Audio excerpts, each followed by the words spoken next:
dua of hifz iman, protection for iman. Because as you heard the other night, I mentioned that when the 12th Imam comes, many mu'mineen will leave the Imam. Many will not even join the Imam. Those who are, I'm talking about mu'min or supposed mu'min. I'm talking about Shia. Okay, so I'm not talking about kuffar. I'm not talking about the mushrikeen. I'm not talking about the mulhideen. I'm talking about us. And many will either not join the Imam, or when they join the Imam, they'll say, wait a minute, I can't handle this. I can't do this. And that is, again, a direct result of us not having enough Iman and that. So the du'as in my own personal experiences and from what Mu'mineen have given me the feedback on, du'as have been very effective because this is something we can relate to. We can read the translation of that. And if any of you go to, if all of you, inshallah, go to duas.org, D-U-A-S, duas.org. It's a website that I actually go on at least 2 or 3 times a week. Okay. And you will find this dua of Raditu Billahi Rabban, dua of Hifz Iman, protection of faith is in there. Dua for parents, duas for children, duas for each other, duas for days of the week. There's basically a wealth of information on this website. And I think that this will be, in addition to recitation of the Quran regularly, being determined and surrendering ourselves before Allah subhanahu wa ta'ala, are all very effective ways. I'm sorry I took a little extra time on that answer, but it's something that's very, very important for us because without Iman, there's no action. If we don't have Iman, then we'll say, why do we have to pray? Why do I have to fast? If our Iman is there, we trust Allah, we believe in Allah, and we have certainty in Allah, then if Allah told us to pray, nobody will ever question why. So that's the foundation is Iman. That's why the Quran repeatedly talks about, developing your faith, having Iman. Alladina amanu walladina amilu salihat walladina amilu salihat. So Iman and good actions go together. The Quran repeatedly talks about Iman first. Thank you. If somebody from the brothers' side asked if, like, there's a restaurant and the people making the food are Muslim, however, the waiters are like Indian or Hindu. Does that make the food still halal? You said that the preparers are Muslim, the owner is Muslim. The owner doesn't really matter, but the important thing is just because, and this masail is actually clarified with many of the Maraj as well. In fact, I'm going to be talking a little bit about it tomorrow as well, but since you guys are here, you'll get a foreshadowing or a prelude to that, inshallah. Just because a sign says halal does not necessarily make it halal. Keep that in mind. Anybody can say halal. Anybody can open up a shop and say halal. And there's actually a little bit of a misunderstanding as well that has to be clarified. Amongst some Muslims, alhamdulillah, not many, but some Muslims, they will actually say chicken is halal. It's a halal animal. It's not a haram animal. A cow is a halal animal. A sheep is a halal animal. Has it been done zabah according to the Sharia? That is where the issue is. So just a sign saying halal does not necessarily permit us to eat it. If it's somebody we know, it's one of our community members and we trust them, then of course there's no problem. There's no ishkal.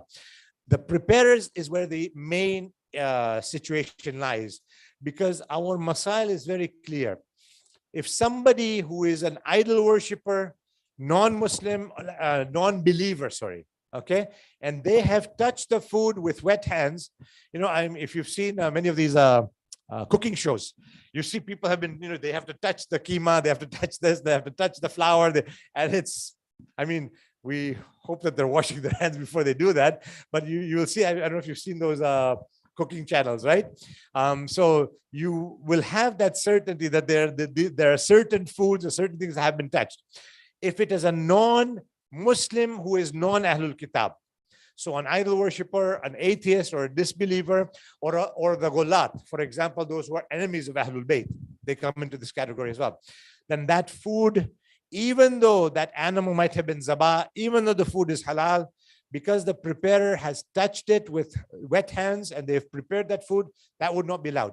Coming to your question about the server doesn't matter. The server is okay. It can be an atheist, idol worshiper, no problem, because they are not the ones who prepared it.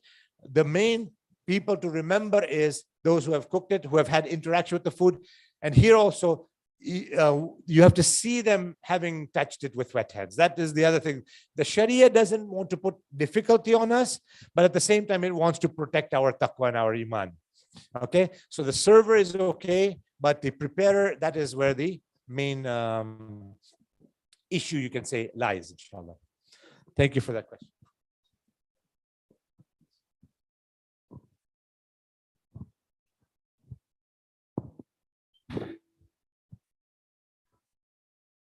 We have another question from the sister side. Okay, if I can just ask the sisters to just give me one moment, because we have a supplementary question pertaining to what I just said. So I'm just gonna, this is pertaining to what I just said, right, about food or something different. So I'd rather finish that, then I'll tell the sisters that. Okay, sorry. Somebody has a pizza shop and they ask if they're selling cow meat but not halal. The pepperoni, which is not from pork. Yeah. So the income from that, like, it's not only that they have also vegetarian pizza, the income which is coming from that meat, should they take that money out? But they are selling it to non-Muslim, like all the customers are non-Muslim, not the Muslim. Okay, I hope everybody heard the question. Sister.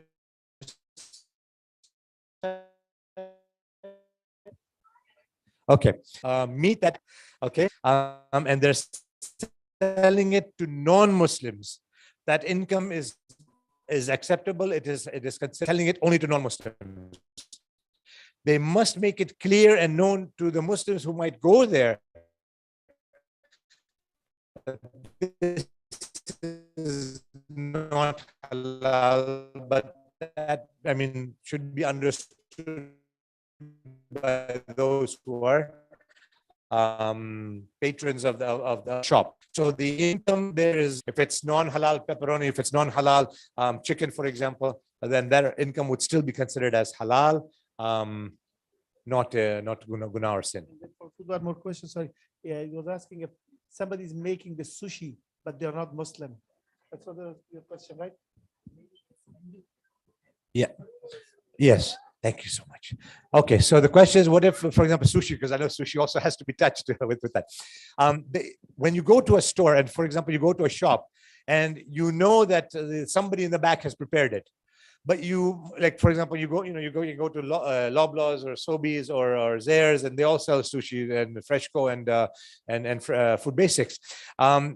You can trust, because we live in a non-Muslim Christian country, that you can trust and assume that a Muslim Ahlul Kitab made it, or maybe even a Muslim made it. Okay, it is only haram if you have seen somebody who is an idol worshipper and you know that they are a mushrik or a atheist or a disbeliever. If you don't know, then there's a usul in the Islamic front, that kulla shay'in tahiran illa yaqinan najisa. Everything is tahir unless you are certain that it is najis. So if somebody told you that this has been made by a atheist or a idol worshipper, then only. If you go to a store and it's just there, you can assume it is tahir. Well, what I'm not sure if Syed is talking about, for example, you go to one of these grocery stores and they actually have halal chicken, for example, halal baked grilled chicken, and it's there. Now, usually, based on what I have seen with my own eyes, they have gloves on when they're putting the masala or the marination on. They always have gloves on, but there could be a chance that they didn't. And that's why I'm saying there could be a chance. There could be in all those could be scenarios. You don't have to worry about it. You can take it as tahir.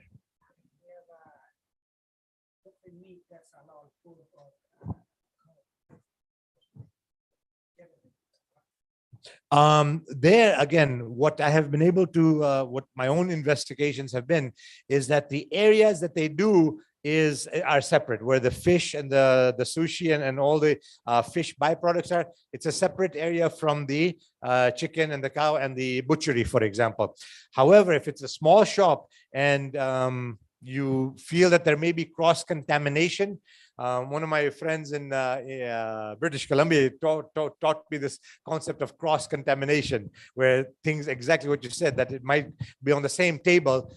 In those cases, I would avoid it, but the Sharia would say that you can still, unless you have seen it najis, or you've seen pork or haram food there, then only it's haram for you. Otherwise, the same principle applies. It's tahir, it's clean, unless you are yaqeen, you have yaqeen that it is najis. So the Sharia, like I said, makes it simple for us. Like I said, I may not eat it, but that's my personal opinion.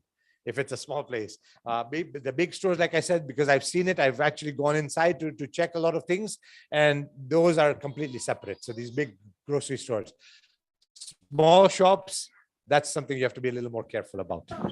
Thank you. Okay, sisters, I thank you for your patience. Thank you. A younger sister, do you have to cut ties with them? If it's a friend of yours or somebody who's a relation, or It's a friend, someone who's close to you. okay. One of the things that I mentioned as well, and this is something that I hope was clarified, is that we hate the action, we hate the amal, not necessarily the person. In the case of Hurmula and Yazid and Shimr, that's a whole different scenario. So I don't want us to mix up the issues here. Most people have a tendency to improve themselves, or a desire or a want to improve themselves. That's what we have seen in human nature, most of the people. If by us being friends with them, we may be able to perhaps help them in this situation whereby they may realize that what they are is something that is not natural. If it is something that is serious enough to warrant a gender change, for example, if somebody has been born with the opposite, either genitalia or the opposite desire or makeup inside, the constituent composition inside, then this is a way we can actually help them. So if it's a girl who has got all the hormones or the feelings of a boy, or vice versa, by our friendship, if we can help them in that way, then of course that friendship would be allowed in Islam. If it's just a friend that we're passing time with, again, what I have said repeatedly, is it for the sake of Allah? Are we doing it just because we like them? Or is there a possibility that their sin might come on us and we might get corrupted ourselves? Or we might start thinking that, well, this is okay because this is something that is a very serious issue. We might start accepting things that are against our Imam, against our Islam, against Allah and Rasulullah. So all this scenario has to be looked into perspective before we can say that, should I break my ties with this person? Sometimes maybe you might be able to have a positive influence on that person. In some cases, you may never be able to change that person, in which case you have to analyze and see, is this for the sake of Allah? Is it better for me to break relations because Allah will be more happy like that? Again, we're not saying to hurt somebody's feelings or to insult them or humiliate them or degrade them, but we do have to make it known that our moral system, our values are different than what you are or what you are doing, for example. So the action is what we are against, not necessarily the person.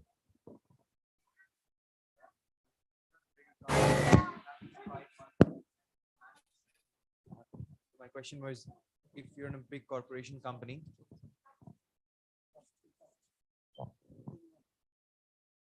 okay, I don't know if you can hear me, but if we're in a big corporation, they have these events like Pride Month and things. And if you're in management position, you might have to collaborate for those functions. Are we in this case allowed to do it? Because this is becoming a norm more day by day, right? So what are you going to do in those situations? In my discussion, I actually had mentioned that you go to banks, many of the stores, even big mobile companies, they are all, very strong or ardent supporters of that. Of course, one thing is very, very clear.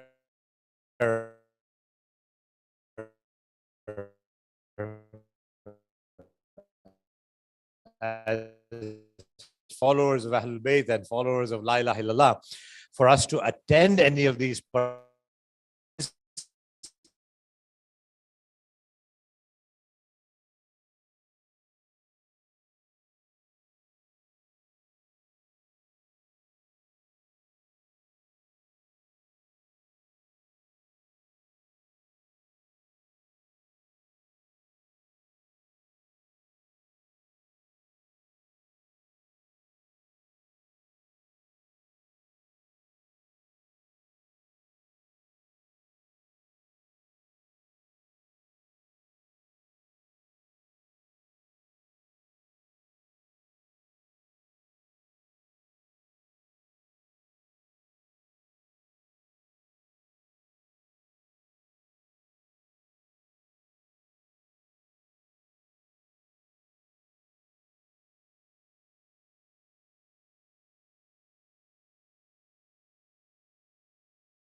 of abuse or breaking the chain of abuse, hopefully, inshallah, should not apply.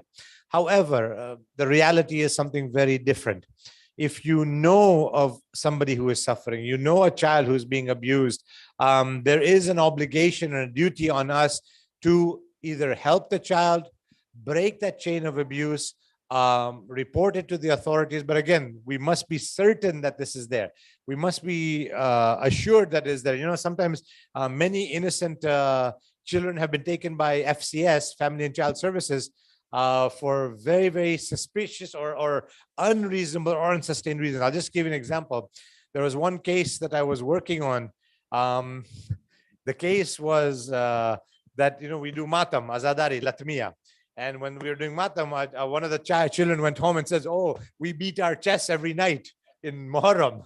So FCS came right away and took the 4-year-old away. That, oh, you're beating your chest, or what are you doing? This is abuse, and blah, blah, blah. And it took us a while to get that child out of FCS, out of the foster home and back with their parents, after explaining that it's not like we're taking, you know, swords and knives and you know, daggers and you know, injuring ourselves. It is just a simple expression of grief, which many communities do anyways. Even in the Western world, amongst the indigenous peoples, they have ways of expressing their grief. So that's one thing that you need to keep in mind, that if you know something, yes, we need to speak about it, help the people who are in those difficult positions. And if we are, for example, if I am the father, I'm the mother, I'm the grandmother or the grandfather, or I'm the guardian or the custodian of a child, I have to remember my accountability to Allah subhanahu wa ta'ala and know that I must treat that child like a piece of gold, like a piece of trust from Allah, that should be very well respected, cherished, and, you know, kept in the highest possible way, so that when I go to face Allah subhanahu wa ta'ala, because every single hurt or harm that I might cause, it will be multifolded put onto me. In fact, our hadith mentions, if you look at the Islamic penal code, the penal code of Islam, if I hit my son and there's a bruise on him, I actually have to give him a diya, a kafara, a penalty, okay, in addition to having committed a sin. So I have to give him some cash and do istighfar, ask him to forgive me. So that, you know, it's a whole thing. And then hopefully, then inshallah, Allah may forgive me as well. So I hope I understood the question, sister, and I hope I tried to answer it to something that will be understandable, inshallah. Follow-up question, sorry. So then would hitting your children in Islam be considered a sin, depending on how bad you hit them? Absolutely. There's no ifs, buts, or ands about it. Hitting your child. Now, remember, striking or patting or you know, when I think the video is on, so you can see me. If, you know, you give a gentle, you know, a whack like that to a child, you know, just to stop them from taking the candy, to stop them, something that does not hurt them, but it shows them that this is wrong. That is where the border would be very, very, you know, gray going into black area. Okay. So that could be something acceptable. You know, sometimes even with pets, you have to have a similar, you know, if your pet is or your cat is going in the wrong area, you know, a little a smack is different than hitting that animal or hitting the child or hitting your sibling, for example. The same thing applies. Sometimes big brothers or big sisters like to try and be the aura of authority. That is also not acceptable as well. Same laws apply. So hitting a child, I would say, would be a no-no. Disciplining, you see, also keep in mind, discipline is different than hitting. Discipline is different than beating. Keep the difference in mind, so that inshallah we don't do the wrong things. Discipline is compulsory. It is extremely necessary. Abusing, hitting, or striking is something that is not acceptable in Islam for a child. For anybody, I shouldn't just say a child. Ilyas, please. Okay, so is Yarat or for Yarat Ashura, is the sajda wajib? And if it is, like, do you need some kind of nature, or can you just do it on like anything? The ziyarat itself is mustahab, so there can be no part of the ziyarat that's wajib. There are suggestions, and because and again, coming to your point, the sajda is mustahab, If you want to just stay up and do the dua, that's fine. But the Ahlul Bayt have told us to do such that there's a very important reason for it, to give us that humbleness, because when you're asking to be with Imam Hussein, to be with the Ashab al-Hussein, our duas have a lot more power when we are in sajda. Coming to the second part of your question, whether turba is required for that? No, it's not required for that. In salat it is. In mustahab actions, it is recommended to have it. It's recommended, just like when we are doing namaz, to have it. And that's why I'm always happy with the youngsters who pass around the turbas. But if, for example, there was some situation where we couldn't do it, there's no problem. You will still get the same thawab, inshallah. Thank you so much. Most welcome. Ilyas, what time have you kept as the cutoff time, inshallah?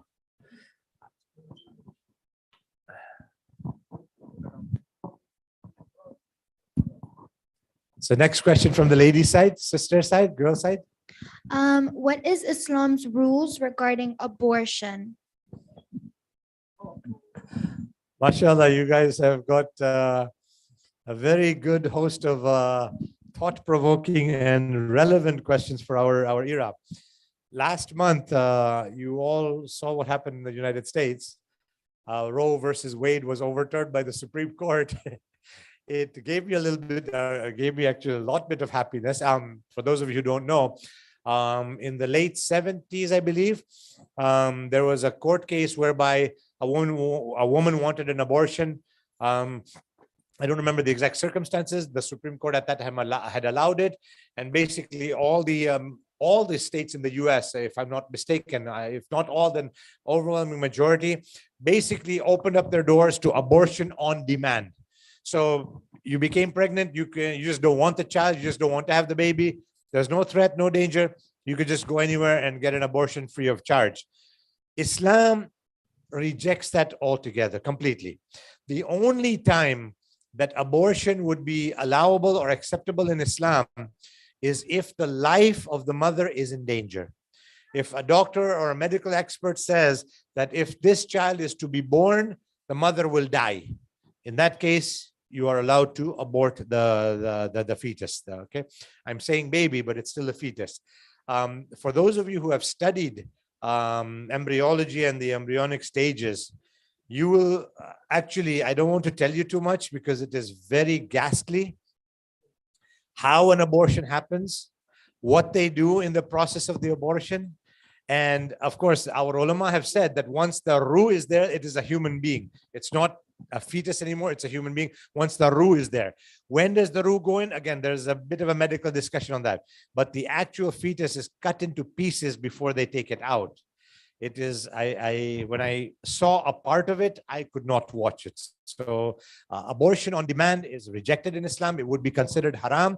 If the life of the mother is in danger, then it would be wajib.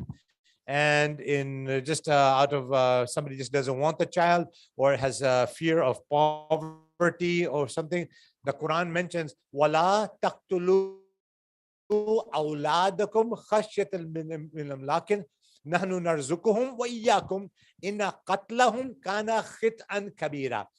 Do not kill children for fear of poverty. We have sustained you, we will sustain them. Nahnu narzuquhum wa iyyakum. We give you rizq, we give them rizq. Inna qatlahum kana khit'an kabira. To kill them is a grave sin. So when Allah says khit'an kabira, it's obviously not a joke. Sorry, Ali Sayyid, you had a joke. Oh, okay, I'm so sorry. I have a supplementary question. Supplementary. Okay, thank you. So what if the woman was essayed and she didn't want the baby, Yes, like yes, yes, someone okay. did something. You're all mature, you're all adults, so I will have to speak at a level that is going to be very honest with Sayyid, that you are the president, your permission as well. Somebody gets raped, for example, or somebody has a relationship and by accident, for whatever reason, she has become pregnant. In those cases, and I'm not talking about the validity of the child, I'm talking about the issue of abortion. The same thing would apply. Give the baby up for adoption, for example. Hopefully, it'll find a good child. do not kill the child. That's what I would, the Islamic response to a situation like that would be. Like I said, if there's a threat, there have been cases in which ulama have actually allowed, if, for example, a mahram had done something to a girl and she became pregnant. There have been some situations in which the wali faqih or the hakim al-shar'a may have allowed it in those very rare situations. But under normal circumstances, my answer from the Islamic perspective would be the same. If there is some situation that is unique, as you have described, then a hakim al-shara or a marja taqlid or a wali faqih can actually make a decision, say, yes, this is allowed. We have got this from the history of Islam as well. Thank you so much. Thank you all for your, mashallah, really interesting and very, very thought-provoking questions. May Allah reward the sisters and the brothers, inshallah. Sister side. Is khums wajib on those who are saving for school or trying to buy a house or kind of getting their lives on track? There has actually been an interesting amendment in Ayatollah Sistani's Masail on, for example, saving for a house or a marriage. I believe these were the two scenarios in which Aga has got some allowance whereby homes can be exempted. I will have to double check that from Maulana Sayyid Muhammad Rizvi, because I do not recall what the exact wording is. Most of the other Maraja, in fact, almost all of the other Maraja would say that homes would still be applicable on that. Also, Ayatollah Sistani has another Masail that bulugh is not a condition of homes. So even if a child is a 1-year-old and she or he has got $1,000 in their account for when they grow up or go to school, according to Sayyid Sistani, that is khumsable. You must pay khums on that. All of the other Marajas say that wait till the bulugh is a condition. So keep that in mind. I will, inshallah, just check into that. If the sister who has asked the question, or all the sisters, if perhaps one of the senior sisters can just make sure that when I follow up, and I tell you the answer, make sure that the answer gets conveyed to everybody, because I don't want someone to be overlooked when that answer is there. So if one of the sisters can please take the responsibility of keeping a note or a track of all the sisters, give me a couple of days to check with Syed in Toronto and get back to you about the savings for two things. One is a marriage. Number two is a house, because these are two things that are known as necessities. And I will, inshallah, let you know what that masail answer is, inshallah.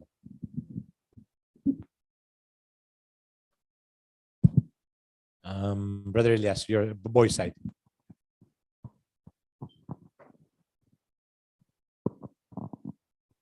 I have a question regarding Salatul Musafir or Salatul Qasr. We have been told before, if you're a Musafir, like you're traveling every day for long distance, so your namaz is kamil always. But if you go for a vacation or something, then your salat will be qasr. But lately we sent an email to our Sistani, and we got the reply back. If you're constantly traveling, doesn't matter if you go for some vacation or anything, it's all full for you, but for your family, it's going to be qasr. So the email we got from our Sistani and lately, but when as he said on the Google, when you check, it says when you going for a vacation or for something else, then it's half. But the email from our Sistani office I got, it says that you always, your salat is full. For example, if you go from here even to United States for vacation, my salat will be always full. If you don't mind, I would have to check up, because based on the information that I have, and I'm at Ayatollah Sistani's office on a regular basis every year, 2 or 3 times. I would actually have to double check that, because Kathiru Safar is somebody who is, like you explained, in your position, your job, for example, you're always traveling, then obviously, yes, it's full. But if you go for a vacation and you're going for 5 or 6 days, I have not seen that masail. I cannot comment on it until if you don't mind sharing it with me. Okay, that'll be something that I will have to follow up on, and with Agha's office as well. Okay, because I have an email for sure from them that it says that It's because I can for us send a message to their to Sayyid's office, because I know all the other Maraja are unanimous that you go on vacation, it would be qasr. While you're working or traveling, it would be full, obviously. Okay, so because the question is like Ali, they live in almost London, right?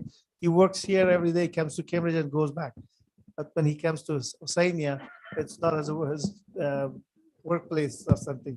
So he asked me the same question. So I said, that's why I have the email in writing, that if you go for anything else, it's still for useful though. So So based on the knowledge that I have, based on my research, even though he's coming back and forth every day here, when he comes for the majlis, he's not coming from work for work, pardon me. Okay. So he would have to recite Qasr Salat here based on the information I have, but I will, like I said, just get back to you on that, inshallah. Thank you. Khair, Imam.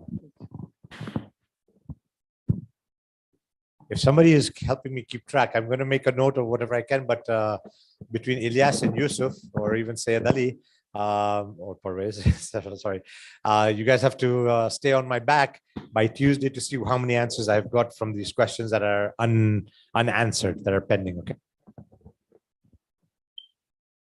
Sister side? What is your recommendation on getting into relationships as young Muslims, and when choosing a spouse, who has more right, the parents or the child?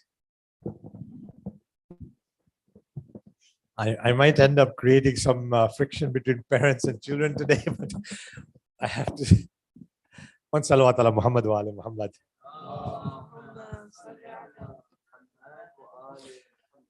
At the outset, Islam encourages early marriages. That's a given.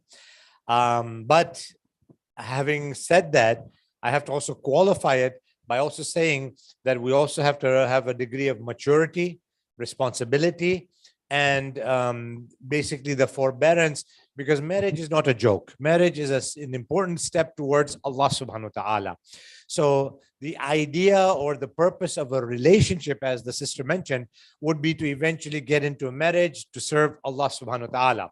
And along the way, of course, it has to be somebody you love. Well, you first like, then you love, and then basically you are, sacrificed for that person, and they will, inshallah, sacrifice for you as well. So this is the outset. Islam does encourage, young marriages, but with a sense of responsibility. We find that in the lives of many of the Masumeen, if you look at Hazrat Masumai Kum, for example, she didn't get married because of the circumstances that she had. You look at Hazrat Zainab Kubra and others in the category who are not Masumeen, but members of the Ahlul Bayt, you see them getting married very early. So we have got examples of both in the history of the Ahlul Bayt's family members. Okay, now who has got more responsibility? A girl once went to Imam Ja'far ibn Muhammad as-Sadiq alayhi salatu wasalam and said to the Imam that, Ya ibn Rasulullah, my father wants me to marry so and so. My father is insisting I marry so and so. The Imam asked her, who do you want to marry? She says, I want to marry so and so, somebody else. The Imam then told her in the end that, compromise, do whatever you can. But in the end, he said, if push comes to shove, marry the person you want to marry. The Imam didn't say, oh my God, what are you doing? How did you have a relationship? How did you get to know somebody? The Imam didn't make any judgmental comments like that. But at the same time, the Imam says that, don't make it a friction in the family. Try to be, honest and open and clear on what the situation and circumstances are. Again, when we are marrying somebody or we are interested in somebody, all these things that we have talked about, Iman, Taqwa, Aqidah, faith, the direction, will they help you get closer to Allah subhanahu wa ta'ala? All of that is very, very relevant, very important. And that's probably the most important foundation that you can come in, because when we talk about friendships as well, the same thing applies. Is our friend for the sake of Allah? Is the boy that I like or the girl that I like, depending on which side of the room we're on, am I thinking of her for the sake of Allah subhanahu wa ta'ala, or is it an infatuation? We are youngsters. I mean, not me, but you guys are youngsters. I'm already over the hill. But you guys are youngsters. You will have infatuations, and eventually you will have loves. And there's a very clear line between the two. You have to be responsible enough to know that line. You have to be responsible and mature enough to understand that, is this an infatuation? Do I like that person just because she or he is cute? Or are they really going to get me closer to Allah subhanahu wa ta'ala and help me build, develop, enhance, and increase my iman? So all the questions that have come are very interconnected with each other. Our goal is to get closer to Allah subhanahu wa ta'ala. All of these, our food that we eat, the relationships that we have, our interaction with our parents, siblings, and children are all ways of us understanding that, are we getting closer to Allah subhanahu wa ta'ala? Thank you, sister. I think Ilyas is done, so I will allow one more question from, if I have your permission, I will have one more question from our sister side, and then I will claim to be tired, inshallah. You were talking about reading books earlier. So we have, what book recommendations do you have about the Prophet and Imam's life story and about Islam in general? You're asking me to give you a selection from the 650 plus books that we have. But there are some very interesting ones that have had an influence and an impact on me. Again, depending on whether you like stories, whether you like biographies, whether you like akhlaq development, whether you want iman development. One of the ones that has been a favorite of mine is a book called Allah, the Concept of God in Islam. It's written by Dr. Yasin al-Jiburi, and Shaykh al-Jiburi has a very beautiful style of writing. And this book has been one of my favorites because he covers a lot of aspects of the Anbiya, of the Imams, of Akhlaqiyat, of Hadith. It's a fairly thick book, okay? So you really have to keep it by your bedside and read a few pages every day so that you maintain the continuity. And I actually encourage my sisters and brothers, especially my young sisters and brothers, please, as just an old brother in Islam, or an old friend of yours, keep something by your bedside to read every night, even a couple of pages that will be akhlaqiyat, that will help improve you. One is this book, The Concept of God in Islam. Another one that is really nice is Hudda. It talks about du'as, how our du'as get accepted, why our du'as don't get accepted. It's a little deeper, but it's a nice book. It's also fairly thick. If you want small books, one of the ones that I grew up on, and if any of you are interested, this was one of my first madrasa books that I was interested in reading, even though the teacher didn't make it wajib on me. It's called Know Your Islam. Very small book, and it's really good. If you want something a little more challenging, Sayyid Mustafa Kazwini has written inquiries about Shia Islam. If you want something a little more in depth, Allama Tabatabai's book on Islam, Introduction to Islam, has been a phenomenal one to get us, at a higher level, but still maintaining the principles in our heart and our minds. But whichever book you take, whichever book you decide, try to do something, especially now there's only 1 month left of the summer holidays before school starts. Even if school starts, with my parents who are here, their permission, I encourage you to take 10 minutes, not long, 10 minutes a night. Either read something that will help you in your akhirah, or you read a couple of verses of the Quran and Majid before you go to sleep. All of these things are very, very effective in protecting us, in giving us a shield against shaitan, giving us a protection against shaitan, inshallah. Sisters, I think my heart softened again. One more question if you have, because Ilyas told me the gents have given up on me. So inshallah, if the sisters have one more, I don't mind answering that, inshallah, if I can. We have 2 questions, but I'm sure you can answer them both together. The first one is Cisco a halal company? Sorry, I missed that. Cisco, Cisco. Okay, Cisco. Yeah, okay. Is it halal? Like, can we eat from that company? Okay, The Cisco. meat. Yeah, because one of my jobs here at the IHS has been to certify a number of companies that are claiming to be halal or have this. I have not come across Cisco yet. So again, that's going to be another thing I'll put on my note of things to do. I will check into that and see what their slaughter method is. There are a couple of companies that I have certified in our area that I myself have been to. Obviously, one is Sargent Farms, which is in Milton. They do thousands of chickens every day, and that is a place that I have the right to go to at any time, and I have been to, hand slaughtered and everything. Another one is called Port Colborne Poultry, which is near Niagara Falls. I've also certified that. Mina, the Mina is the brand name. Maple Leaf is the company, which is also hand slaughtered, halal certified by myself. Other ulama, like for example, Maulana Sayyid Muhammad Rizvi has certified or has okayed Maple Lodge, which is a fairly large company here. As well as I understand some scholars have approved Flamingo as well, which is based in the Montreal area. These are two companies that I cannot speak for because I have not been given permission to go there myself and see that.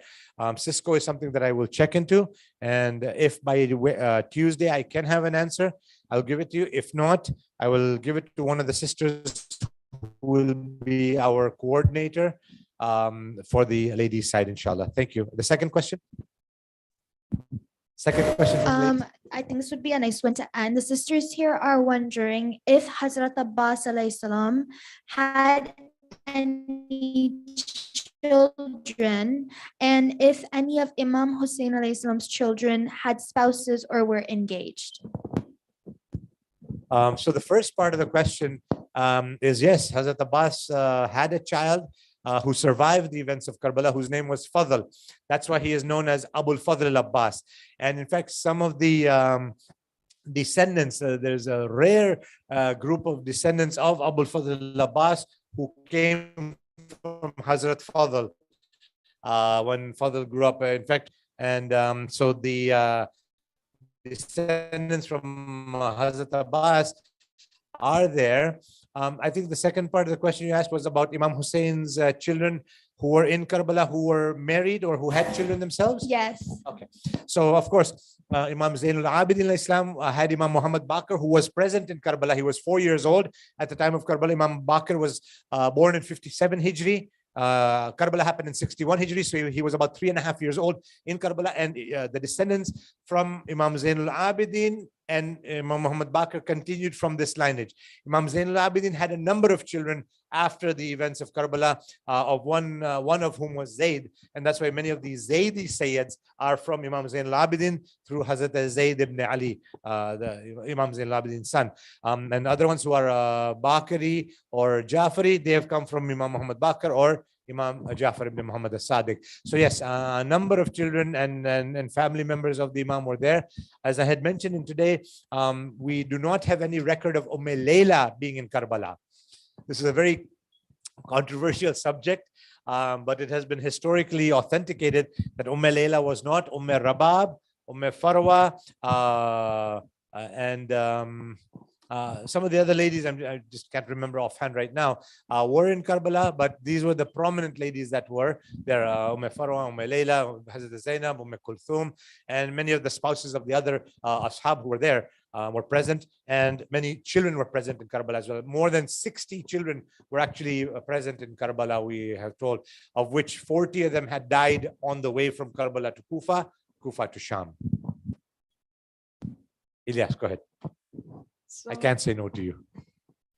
So the brothers and I have decided to ask, is tuna from Subway haram? This is because there's a lot of controversy going around it. Some people are saying it's haram and some people are saying it's halal. And I have one more after that, and that is to like top it off. What is one way you could get your du'as answered? Like, so or accepted better. So the first one was about the slaughter. What was it about? Okay, so it was about the tuna from Subway, and it's because a lot of people are saying it's haram, like there's a lot of controversy, and others are saying it's halal. So when Well, if it is tuna fish, tuna itself is halal. So we cannot make something haram that Allah has made halal. We cannot make something haram that Allah has made halal. So the tuna itself, we know that it is halal, and it's like I said, if there's any cross contamination, or if they say that other fish have been added to the tuna, again in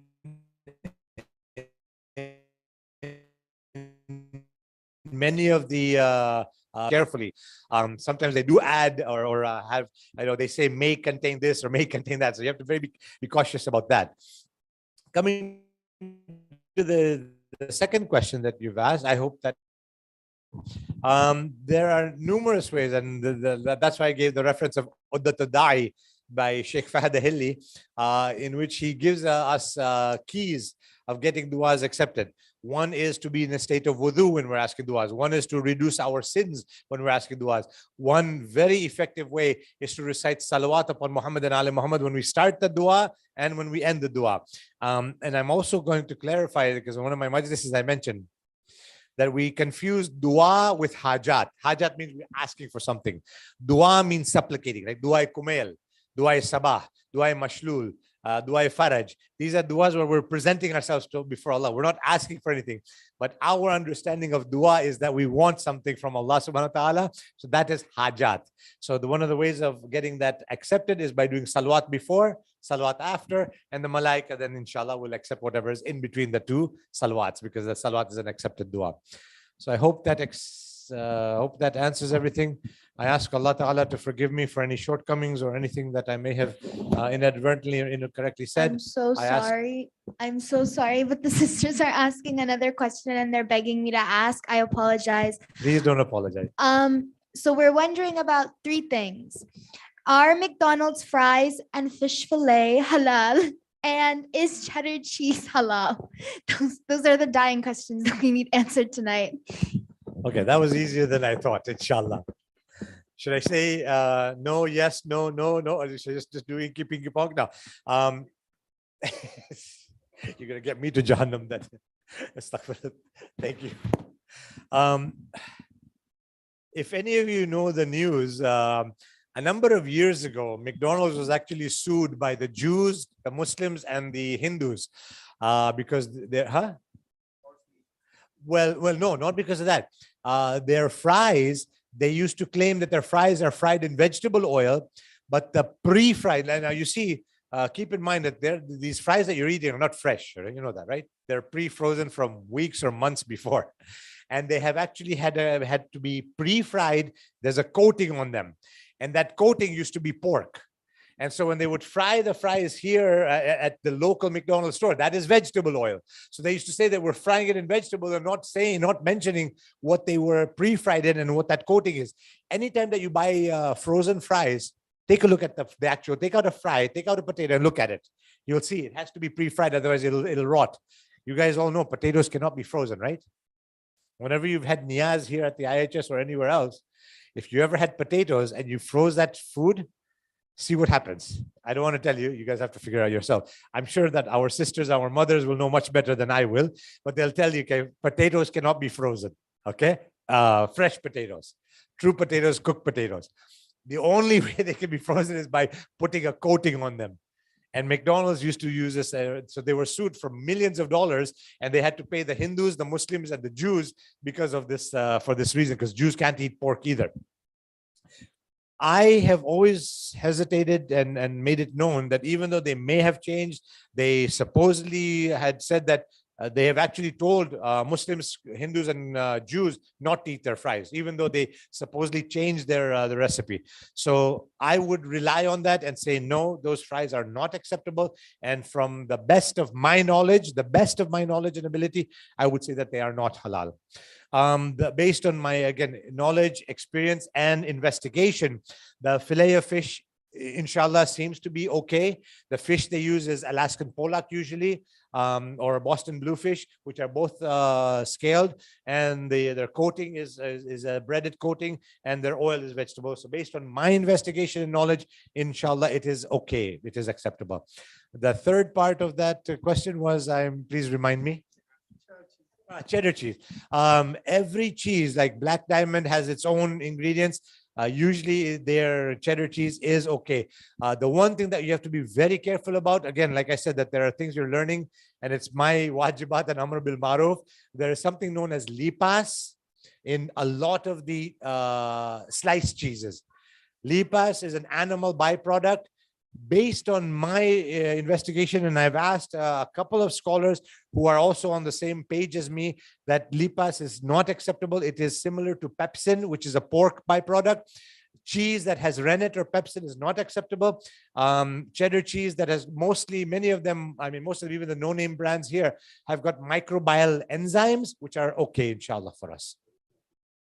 Okay, so each cheddar cheese, you have to read it. That's the, you can't say that all cheddar cheese is halal or all cheddar cheese is haram, because you have to read each company has its own process and formula for making it. Thank you so. Sorry? Cheetos, again, I just don't recall the ingredients, but you likely would need to call the company to find out that if this is acceptable for those who are either vegetarians or Jews or Muslims. If they have COR, if any product has what's called COR, chances are it's okay. Council of Rabbis. These rabbis are really powerful. They've even got water bottles that have got their tag on it. They have to pay these companies thousands of dollars. But anyway, so that, is a formula that not 100% is guaranteed, but it could tell you that it is, probably not got any pork byproducts, inshallah. Sallu ala Muhammad wa ala Muhammad. My apologies if I didn't get to any questions. Jazakallah. Thank you all very much. Wassalamu alaikum. Jamia. Maybe inshallah another night we can do again if people are willing to stay another night. After Arbaeen, inshallah, if they want. You can announce if you want. After Arbaeen, if you can, I'm ready. Inshallah.